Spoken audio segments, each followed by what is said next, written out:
Hello everyone and welcome back to Game Brigade. My name is Brian. Thank you for joining me. Today we're going to be doing another deep dive breakdown of a Kickstarter game. Luthier, The Art of the Instrument is the one we're taking a look at today. This is Should You Back, where we dive into these campaigns, give you my thoughts on the gameplay, how it works, give you a little insight on the pledge levels, and at the end of the video, I'm going to let you know what my thoughts are on some of the pledge levels, give you some insight, so that way you can make the best backing decision going forward. So without any further ado, remember, I'm a serious goose, so we're going to be taking this very seriously today. Let's jump on into Luthier. So I have had a chance to play Luthier. They sent me a prototype. I will have a separate video really breaking down my thoughts on all of the aspects of the gameplay, the area control element, the hidden bidding element. I am going to explain how the game works in this video, but I would highly recommend if you're looking for a deeper, real, like deep thoughts about the actual campaign, the gameplay, take a look at that. But here we're going to be talking about some of the pledge levels and whatnot. So this is Luthier, the fine art of the instrument from Paverson Games, who has previously brought us Distilled, which unfortunately, as I mentioned before in my other video, which is not published yet, that I have yet to play, and I would really love to play that game because I hear it's really good. So what is Luthier? Well, Luthier is a game where you are going to be taking place as a family member of an esteemed like instrument repair. I think they're called Luthiers, actually. I don't know, but I think that's what they're called. Where you build instruments, you repair instruments, you are going to be taking special orders from clients, and effectively that's what you're going to be doing in this game. So the core idea is that you're going to be building these instruments, repairing instruments, and then you're going to have sponsors come in, people who are going to be, usually dignitaries, nobles, other musicians, composers who want you to build them a special type of item, and you're going to do that, and by doing so you're going to be scoring points. It's kind of a point salad like game. Here are some of the gameplay examples that they're showing here. You will have a chip, which is your workers. It's a worker placement game, and on the back of those chips you have a number, and at the start of the game you have chips 1, 3, and 5, and you're going to assign them out to different places on the board to take those different types of actions. But the higher the number is going to give a weighted priority to who gets to activate that spot first when that spot is activated. A way a spot is activated is when it's your turn. You can choose one of the spots one of your workers is at and activate it, and all the other people who are also in that spot will be activating at the same time as you, and then you'll be placing them in an order of who placed the highest number first, and also who placed their chip first. So in case of a tie, the person who placed their chip on that spot first will then get priority. So in this example, they are doing the guild action, where you can purchase different types of instruments that you're going to build, and usually that's because you have a patron who wants a specific instrument built for their special rewards.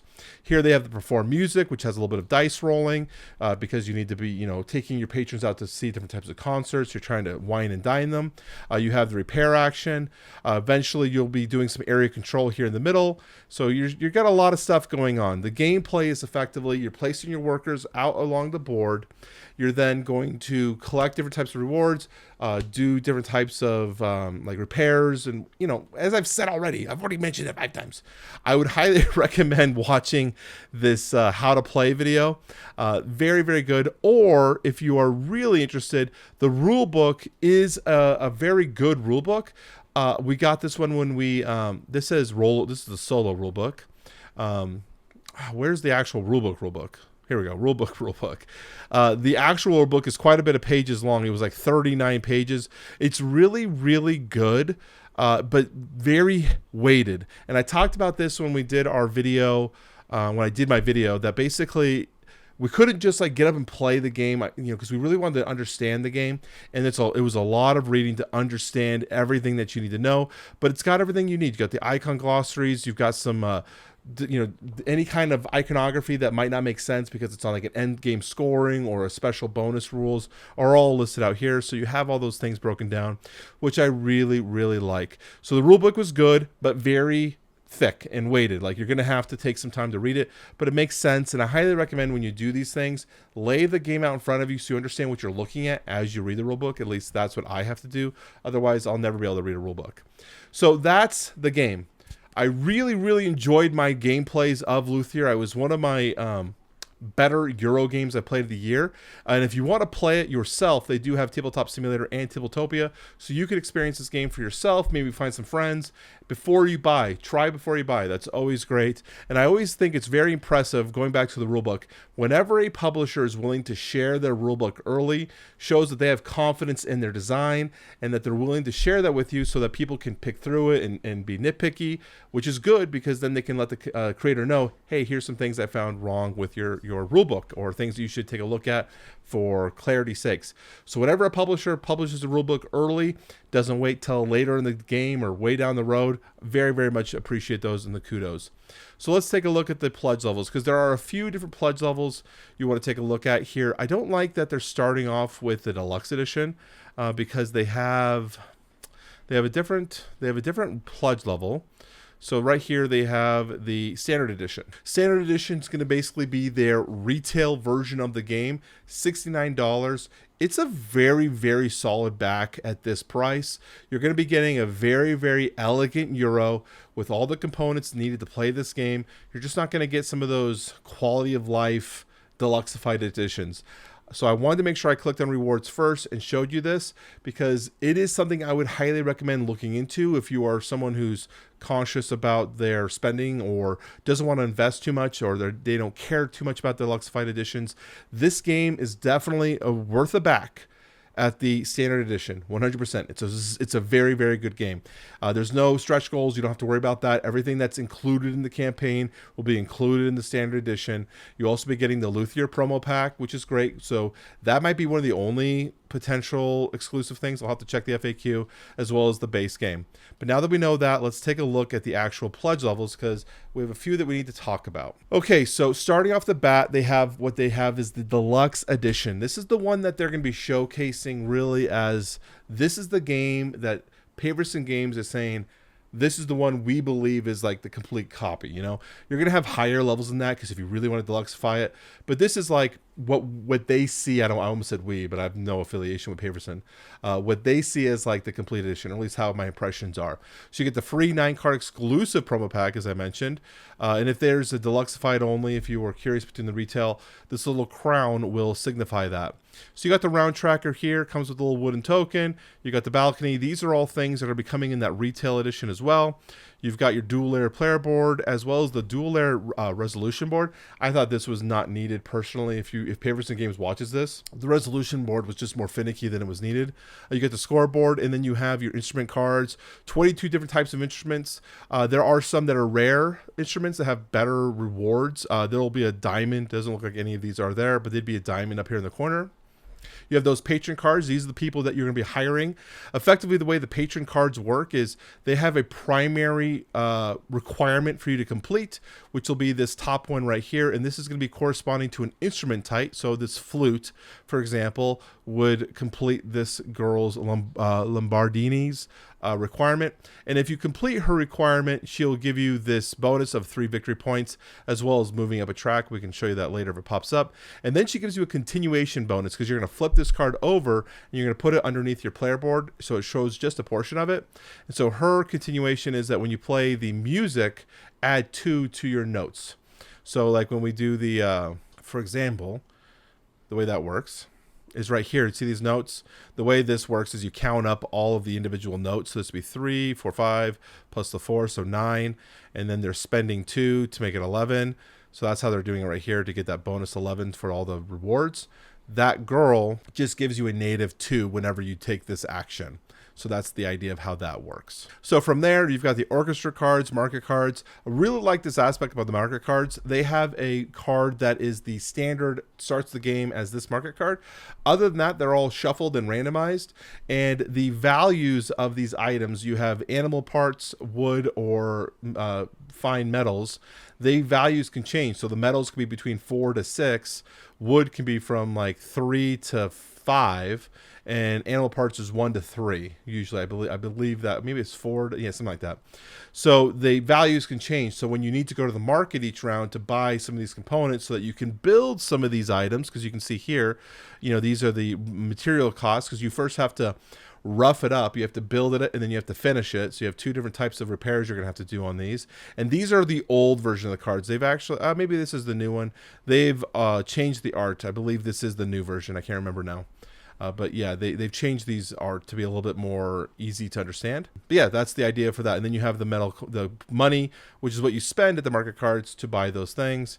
And you have orchestra cards and whatnot. I think this is for solo play, because I had never used this card. Okay, other than that, you've got the repair cards, performance cards, specialist cards. Specialist cards are basically enhancing your workers. You have special workers that you can, once you've reached a certain level on a track, you can take the corresponding deck and assign your worker to have that special skill. You have the families. This adds a asymmetrical power to your character at the start of the game and gives them a little bit of that asymmetrical start. So everyone has a little bit of a different start, which is cool. I like it. But other than that, everyone has the same abilities. You don't have like a continuation ability. You'll just have an ability at the start of the game that kind of changes your setup. And you have all the performance dice. So this is all pretty much standard, which will come in the regular game, the retail base game. But here we are finally starting to get into the deluxe version. So you can see you have the crown here. You get the prestige point trackers. You have the crafted instrument tokens. So when you complete an instrument, you'll place a corresponding token on the pit or the orchestra to signify that you have the first chair. You have the conductor's baton and the smallest violin for, I believe that's first player token. I'm not sure what, we didn't use this. We never felt the need to use this, but I think that's what that was for. You have the metal resource tokens, animal resources, and wood resources. I shouldn't say metal because that can kind of confuse people. When we play these are all wood. Yeah, it says wood right here. You have the trackers. These were how you track on the different types of tracks. The track markers. You've got, these are your workers. So you have your 1, 2, 3, 4, and 5. Those are the workers you'll earn throughout the game. And then you have your specialty workers, as well as these 3 are your apprentices, which are modifiers to your workers that you can get additional points, but they are one-time use, so you have to buy them again to get them using. So again, going down here, you got those performance tokens. These were all beautiful in my prototype. We basically had this deluxe version, the standard deluxe version, and these were all beautiful. Screen printed meeples, the wooden horse carts, these were all great. We did not have these inserts, which would make this game so much easier of a joy to play, because the setup was kind of a bear. This game is a table hog, so make sure you're aware of that. You might even need to track like how big the board is compared to like to your table and the seating arrangements, because this one took up a lot of our space. When you have like the VP track, you got the player board track, you have the top thing, you got victory points down here, you got a market over here, plus you got 4 player boards. It's a hog. So this makes it easier to at least set up, because you can hand each one to each player, and then you put this on either side, so each side has their own resources, which is good. So that's the basic idea of what comes in the game. But now we're going to be moving up to the 169. So this is the deluxe version. So you get everything that comes with the standard. We also showed you the standard version, but then you're getting some of these deluxeified stuff. Basically what I have in my prototype, you get the screen printed wooden meeples and tokens. Beautiful, works great. Here we're now moving into the Symphony Pledge. This is the deluxe edition, plus upgrading some of those tokens to just being a little bit more fancy. So you have engraved worker chips. These are cast gypsum resin, which has, I think, a metal thing in the middle. Makes them a little more chonky, a little bit more thick. You know, those thick boys. We like these thick boy tokens around here, you know? So that'll be good. You're going to be replacing your realistic resources as well. So those wooden chips will be turning into wood or metal or the animal parts. And then you have a custom soundtrack. I don't know how much value this provides. Obviously, it's hard to resell this in any kind of way once you claim it. And for what we did is we just put on Spotify or YouTube Music and just played classical music while we played. Enamel inspired tokens, these are cool. I mean, this is all beautiful. So that's 169 on top of, or not on top of, but you know, in addition, in changing from the one we just looked at. But that's not all. They have the Magnum Opus Pledge. This is the Pinnacle Pledge, if you want to do it that way. Here we have illustrated instrument standees and basses. So when you take first chair, this is what you're going to use instead of these, right? I'm pretty sure that's what these are. Illustrated instrument standees and basses. I'm thinking that's what those are. 26 instruments, let's say 26 or 32 player bases. 26 instruments. Let's see here. What does this count to? 32. I have no idea. I have no idea what these are for. What could those be for? Illustrated instrument standees. I don't know. I thought these were for the when you completed. They look like it because they're all different items. I feel like that's got to be it. Like individual. Oh, you know what? They might be for all the different types of instruments that are in the game. Where are they at? Right here. 39 instrument cards. Yeah, 26. I have no idea because there are a bunch of different ones. Who knows? I'll have to check the FAQ on that one. The pipe, organ, dice tower. This is for the when you're doing the musical. The only thing that you roll dice in this game is when you're dropping the dice for the music. So that's what this will be for. Sleeves. These are 100 microns thick. So that means they're a high quality sleeve. They should last the life of this game. Probably, very, very long. You got a real baton now changing. I actually, in my preview video, I used kind of my makeshift baton. I'd love to if you guys, and then you got a giant playmat. You can actually check out this playmat. It's 88. I wish they did inches, but whatever. But yeah, it's a giant playmat. And I love that it's actually double-sided because you have this wood grain finish on the backside. So it gives some like double utility there. Definitely interested in this thing. And then that's it. So then you have the Magnus Opus if you want to get some prototypes from someone. If anyone has these Magnus Opus prototypes, they have the 15 available. But yeah, that's basically the pledge levels. We talked about the inserts. The inserts are great. You've got the add-ons. So every beautiful instrument illustrated from the game is custom heat transferred. Yep. Includes one first chair-worthy version of all 26 instruments in the game. Also contains 32 screen-printed player bases and a custom storage tray that fits in a deluxe edition box. So this is for the instruments, like I thought. So there you go. And you got the instrument, the pipe organ for the dice tower. You can check out, you can actually click on this. This is what was cool.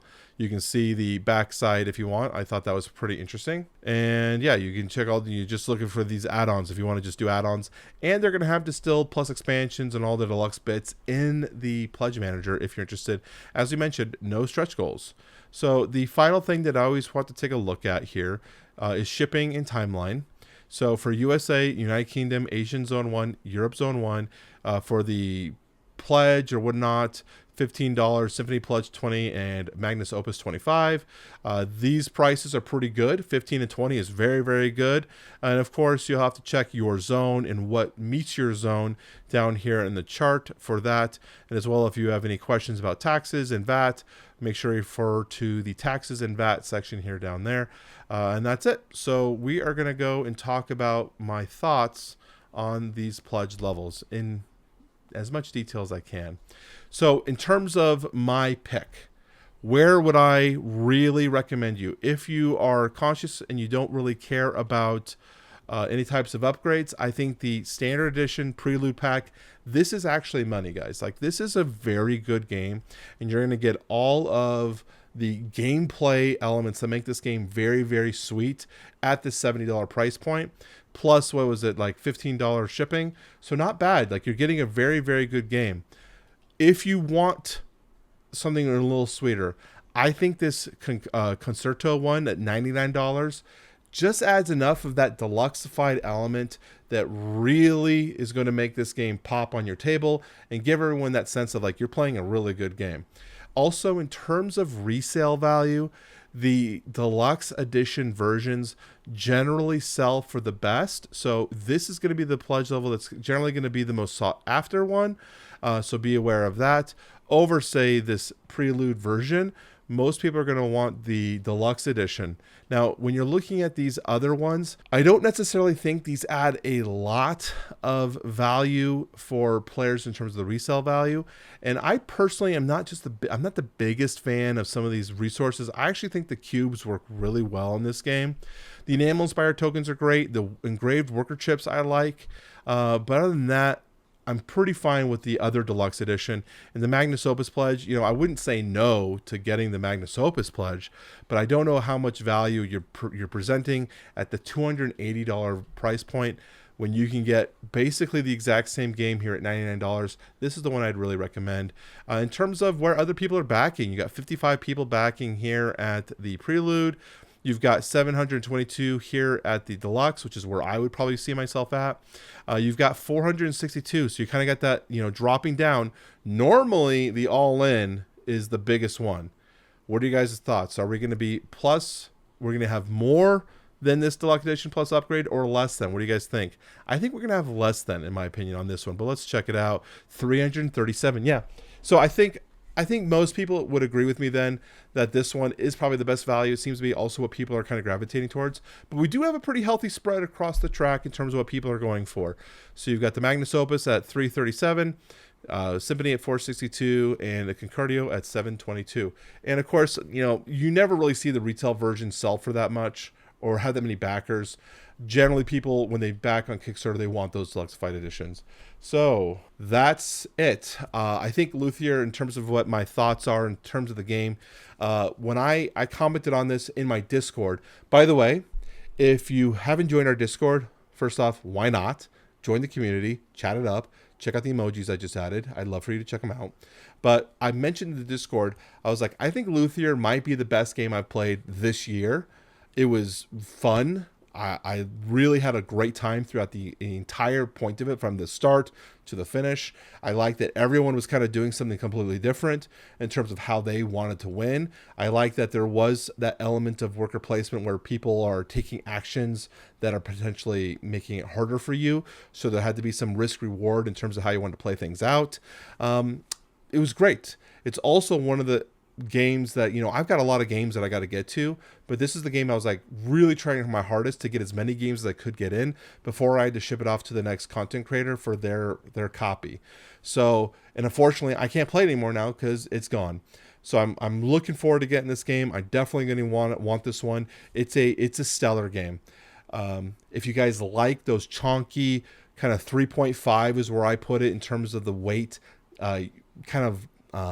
point salad games where they're going to be getting points from all different types of aspects. You're going to get points from the first chairs. You get points from the patrons you served. You get points from the buildings you completed. You're going to get points from the end game scoring cards you selected at the beginning of the game. You get points for the random community awards you can try to earn. Kind of like Terraforming Mars, you have those community awards you can try to get. There's a bunch of points coming from everywhere. So people are kind of doing their own things, trying to figure out ways that they can win with the kind of the system that they've built. Now, there's no engine building in this. You have a little bit of an engine when you flip over your patrons because they give you kind of continual rewards that go on, but it's more about efficiency, making sure you're doing the right tracks, and also that risk reward. So yeah, that's my final thoughts. I think it's a great game. I'd highly recommend at least getting the retail version if you want, but I think the $99 deluxe version is the one that I would go to for most parts. One, for resale value. If the game ends up not being for you, you can resell and get your money back, or a portion of it back, close to as much as you can. By the way, in terms of that, haven't talked about that in a while. Not that. In terms of that idea of reselling games, the reselling market is down right now. So it's hard to get your shipping back on a lot of these games, but most of the time you can sell the game for what you bought it for, less shipping. So take that as you will. Just want to give you guys my thoughts. Anyways, my name is Brian. Thanks for watching, and I will talk to you very soon.